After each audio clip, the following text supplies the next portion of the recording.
Lorsque vous entrez dans un parc urbain, il est rare que vous vous interrogiez sur la provenance des installations qui vous entourent.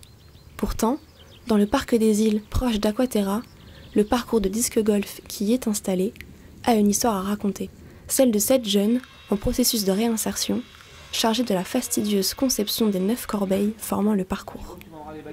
Le disc golf, c'est un sport que je pratique depuis quelques temps. Je me suis rendu compte en le pratiquant qu'il y avait pas mal de valeurs communes en fait, qu'on retrouvait à la fois dans mon boulot et à la fois dans ce sport-là, de valeurs de respect, de communication avec l'autre, etc., etc.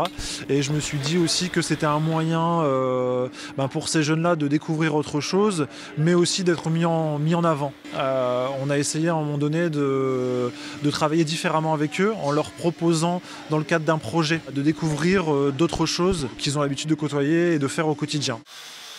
L'agglo Hénin Carvin, via Aquaterra, a effectivement décidé de donner la possibilité à ces quelques adolescents de faire leurs preuves. En effet, le but est, pour ces jeunes, d'aboutir au terme des mesures administratives et judiciaires auxquelles ils sont soumis. Ils s'appliquent donc tous ensemble à la fabrication du parcours de disc golf, maniant avec soin scie à métaux et forges pendant plusieurs semaines. Chacun à son niveau, s'implique à son niveau. Donc effectivement, pour certains, ils sont beaucoup plus réticents et pour la plupart, n'ont jamais touché un outil de leur vie. Donc du coup, c'est une grande découverte. On essaye de leur faire découvrir en même temps un certain nombre de gestes techniques qui, peut-être en même temps, leur donneront goût aussi d'aller un petit peu plus loin pour un navire professionnel. Est-ce que ce sera le cas ? Nul ne peut le savoir. Tout ce que l'on peut dire aujourd'hui, c'est que le parcours de disc golf du Parc des Îles a une histoire et que désormais vous la connaissez.